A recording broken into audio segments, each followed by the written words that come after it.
Halo dan selamat datang kembali. Iya, halo semua. Oke, jadi hari ini nih kita mau kupas tuntas sebuah tantangan yang, saya yakin kalau Anda punya ide atau mungkin punya bisnis, pasti familiar banget.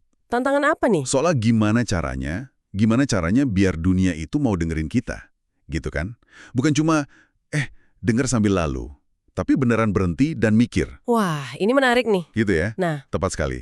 Mikir ini penting. oke. Untuk membedah ini, kita sudah siap dengan catatan dari buku The Cheat Code. Bukunya ini jujur aja isinya jurus-jurus yang kadang terasa agak nakal, tapi Tapi efektif, sangat efektif. aha, ya, dan fokus kita hari ini tuh ada dua strategi media yang saling nyambung. Penulisnya menyebut ini media 1.0 dan media 3.0. Betul, dan ini perlu kita garis bawahi dari awal ya. Ini bukan bahasan soal public relations yang biasa-biasa aja. Sama sekali bukan, ini lebih dalam. Ini soal mengubah cara kita mandang media. Bukan sebagai benteng, tapi sebagai mitra yang sama-sama lagi lapar. Lapar akan cerita bagus? Persis. Kita akan bedah psikologinya dan langkah-langkahnya yang beneran bisa Anda coba nanti. Oke, keren. Mari kita mulai dari fondasinya dulu ya. Jurus media 1.0. Judulnya aja udah provokatif. Jangan ceritakan kisah Anda sendiri. Iya kan? Idenya kan sederhana banget tapi nusuk gitu. Kalau Anda yang bilang perusahaan Anda hebat, ya itu namanya promosi. Tapi kalau jurnalis yang nulis, Itu jadi fakta, jadi jurnalisme objektif. nah, kenapa ya persepsi itu bisa sekuat itu? Padahal kita tahu di zaman sekarang semua orang bisa jadi media kan? Ini masuk ke psikologi yang namanya kredibilitas pihak ketiga. Ini bukan validasi biasa loh. Ini semacam transfer kepercayaan. Transfer kepercayaan. Menarik. Gimana tuh maksudnya? Gini, bayangin media atau jurnalis yang reputasinya bagus. Mereka kan udah bertahun-tahun ya bangun modal kepercayaan sama pembacanya. Nah, waktu mereka milih buat meliput Anda, Oke. secara nggak langsung, seluruh modal kepercayaan yang mereka bangun itu sekejap dipinjamkan ke Anda. Itu aset yang nggak bisa dibeli pakai iklan. Wow. Jadi ini bukan soal kontennya doang, tapi siapa yang ngomong. Penulis buku ini kan cerita pengalamannya sendiri ya di perusahaan 1-800 Got Junk. Betul. Tugasnya kan hampir mustahil. Bikin jasa angkut barang bekas jadi berita menarik. Siapa coba yang mau baca berita soal truk sampah? Tepat. Disinilah dia belajar seni menemukan sudut pandang. Atau angle. Dia sadar banget. Jurnalis itu nggak peduli sama perusahaannya. Jurnalis peduli sama audiens mereka. Nah, itu dia. Jadi, dia berhenti jualan ceritanya sendiri, dia mulai nyambungin layanannya sama cerita yang udah ada di kepala jurnalis. Dan caranya itu cerdas banget. Dia nggak ngirim rilis pers yang perusahaan kami punya truk baru gitu kan? Ya nggak bakal dilirik. Tapi pas deket Hari Bumi, dia hubungi media pakai angle soal daur ulang. Atau pas ada aturan baru soal limbah elektronik, dia posisikan perusahaannya jadi solusi. Bahkan soal hoarding, kebiasaan nimbun barang, itu kan masalah manusiawi yang menarik. Dia jadi bagian dari solusi cerita itu. Persis, dia mengubah narasi dari ini tentang kami, jadi ini tentang sesuatu yang kita semua peduli, dan kebetulan kami bisa bantu. Ini pergeseran pola pikir yang fundamental banget. Dia nggak minta ruang, tapi menawarkan relevansi. Media itu nggak butuh cerita Anda. Mereka butuh cerita untuk audiens mereka. Tugas kita cuma nemuin jematannya. Lalu pengalamannya di Dick ini lebih gila lagi. Dia benar-benar menyempurnakan seni, bangun hubungan. Iya, yang di bar itu kan? Betul. Dia bilang, kerjaannya itu justru banyak terjadi di luar kantor, sambil minum bir sama reporter. Tapi bukan buat jualan berita. Dia datang buat temenan. Ini bagian yang paling krusial. Orang sering salah kaprah soal media relations. Dikira transaksional. Saya kasih cerita, kamu kasih liputan. Padahal dia sebaliknya ya. Dia bangun hubungan personal, dia tukar info, dengerin gosip industri, dan yang paling cerdik, dia sering balik posisi. Maksudnya gimana tuh? Dia yang nanya-nanya ke reporter. Soal kerjaan mereka, tantangannya apa, lagi nulis cerita apa.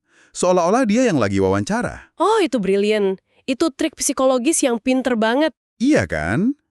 Reporter kan biasa nanya, sekalinya ada yang tulus tertarik sama kerjaan mereka, pasti beda rasanya. Tapi, jujur nih, pas baca bagian itu, ada suara sinis di kepala saya. Gimana tuh? Ini, bukannya agak manipulatif ya? Temenan sama orang cuma biar dapat sesuatu? Pertanyaan yang valid banget. Dan penulisnya jawab ini dengan tegas. Dia bilang, Ada satu prinsip yang nggak bisa ditawar, reputasi. Reputasi adalah segalanya. Betul. Dia bilang, kalau saya nggak punya cerita bagus, saya nggak bakal datang bawa sampah. Dia bangun reputasi sebagai sumber yang bisa diandalin. Jadi reporter tahu, kalau nama dia muncul di telepon, Pasti ada sesuatu yang berharga. tepat. Entah itu cerita soal perusahaannya, atau bahkan bocoran soal perusahaan lain. Jadi hubungannya tulus, karena ada pertukaran nilai yang nyata, bukan bujukan kosong. Jadi ini bukan manipulasi, tapi membangun modal sosial, kayak nabung di bank. Persis. Setiap interaksi pulus, setiap info berguna yang kamu kasih tanpa minta imbalan, itu setoran ke rekening kepercayaan kamu. Terus setor-setor kecil gitu ya. Iya. Nanti pas kamu beneran butuh narik uang, yaitu liputan penting, saldonya udah cukup. Nggak kayak orang yang datang pas butuh doang, mau narik dari rekening kosong. Ceknya ditolak, hahaha. Jelas. Oke, jadi fondasinya adalah hubungan jangka panjang, basisnya kepercayaan. Maraton, bukan sprint. Tapi, ini munculin pertanyaan penting buat Anda nih. Kalau rekening kepercayaan itu udah penuh, gimana cara mencairkannya dengan cerdas? Nah, Tanpa bikin hubungan itu jadi rusak atau terasa transaksional. itu dia jembatan ke jurus berikutnya. Nah, disinilah kita masuk ke jurus media 3.0. Ciptakan berita. Kalau media 1.0 itu soal bangun pipa kepercayaan, media 3.0 ini soal cara ngalirin airnya. Jurus utamanya adalah menciptakan berita lewat pengumuman. Dan di sini, dinamika simbiosis mutualisme itu benar-benar kelihatan. Coba deh, posisikan diri Anda sebagai reporter di industri yang geraknya cepat. Teknologi misalnya, Betul. Kerja Anda itu dinilai dari apa? kecepatan dan eksklusivitas. Dapat berita 1 jam lebih cepat dari saingan itu bisa jadi penentu. Scoop atau berita eksklusif itu mata uang mereka. Dan di sisi lain, kita butuh liputan. Jadi dengan ngasih bocoran ke satu reporter terpilih, kita sebenarnya bukan minta tolong. Kita justru ngasih mereka senjata. Benar sekali. Penulisnya bahkan bilang, reporter itu sadar kok mereka dimanfaatkan. Dan mereka nggak masalah sama sekali. Karena ini situasi menang-menang. Tepat. Anda bantu mereka jadi pahlawan di kantor, dan mereka bantu ceritain kisah Anda. Ini tarian yang indah kalau dilakuin dengan benar.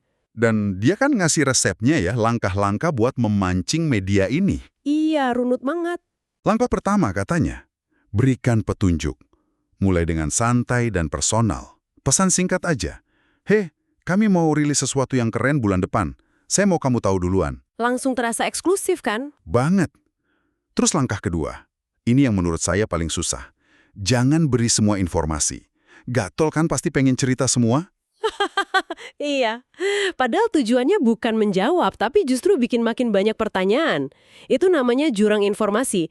Otak kita itu nggak suka kalau ada info yang bolong. Jadi kita mancing rasa penasaran mereka. Betul. Lalu, setelah mereka penasaran, langkah ketiga. Gunakan umpan lewat email. Emailnya singkat tapi kuat banget. Contohnya di buku itu kan. Bukan email panjang, tapi cuma satu kalimat kayak, saya punya bentuk iklan baru yang nggak ganggu, dan justru disukai orang. Atau, kami baru aja teken kerjasama besar dengan Mastercard. Itu kan langsung terasa penting. Langsung ada urgensi. Dan perhatiin bahasanya. Langkah keempat, dia bilang gunakan bahasa yang menggoda. Dia suka pakai frasa, saya mau telepon sebentar buat bagi lebih banyak warna. Kata warna itu cerdas banget ya. Cerdas, terdengar samar, tapi ngejanjiin detail di balik layar, anekdot, sesuatu yang nggak bakal didapat reporter lain. Itu jadi alasan kuat buat mereka luangin waktu 15 menit. Dan terakhir, tarik ulur cerita. Jangan kasih semua dalam satu waktu. Sebarin detailnya bertahap, biar ceritanya terasa kayak peristiwa yang lagi berjalan. Ini membangun ketegangan. Nah, ada satu contoh puncak dari semua teknik ini. Kisah soal Michael Arrington dari TechCrunch yang nulis soal perusahaan rintisan penulis, Keep. Ah, ini yang paling gila sih. Gila kan? Dia ngasih bocoran ini ke Arrington sebelum perusahaannya ada. Produknya aja belum jadi. Beneran dari nol. Terus apa yang terjadi? Arrington nulis artikel pendek banget di TechCrunch. Isinya cuma, ada pengusaha muda namanya Brian Wong, dapat pendanaan, perusahaannya Keep, bakal rilis sesuatu yang menarik. Tunggu aja. Udah gitu dong. Nggak ada penjelasan produk, nggak ada apa-apa. Tapi dampaknya, Seismik, gila-gilaan. Hanya dengan beberapa paragraf pengumuman tentang pengumuman, nama Kip itu langsung dapat sorotan dan legitimasi di seluruh Silicon Valley. Artikel itu bukan tentang informasi ya, tapi tentang sinyal. Tepat. Sinyal ke investor lain, kalau Arrington aja ngeliput, ini pasti penting. Sinyal ke talenta-talenta terbaik, ada proyek keren nih. Itu contoh sempurna menciptakan berita dari ketiadaan. Jadi kalau kita rangkum nih, strateginya itu permainan dua babak. Babak pertama, media 1.0, itu maraton. Maraton kesabaran, bangun fondasi hubungan yang tulus, mengubah diri Anda dari sekedar narasumber, jadi mitra terpercaya. Benar. Lalu babak kedua, media 3.0, itu sprint yang strategis. Setelah fondasinya kuat, Anda aktifin pakai umpan eksklusif. Anda nggak lagi nunggu diberitain, Anda jadi arsitek beritanya. Ini pergeseran pola pikir yang fundamental banget sih. Dari pasif, berharap diperhatiin, jadi proaktif dan dicari-cari. Dan ini poin penting buat Anda para pendengar. Prinsip ini kedengarannya emang sangat Silicon Valley, tapi sebenarnya universal. Di bidang apapun bisa ya? Bisa. Mau Anda seniman, pengelola LSM, atau profesional di perusahaan besar, konsepnya sama. Identifikasi media di industri Anda. Terus, ubah pola pikir. Bukan gimana saya bisa dapat promosi, tapi Informasi berharga apa yang saya punya yang bisa bantu kerjaan mereka jadi lebih baik? tepat sekali. Terima kasih banyak sudah menyimak pembahasan kita kali ini. Semoga dapat banyak ide baru ya. Ya, semoga bermanfaat. Ingat dua pilar utamanya.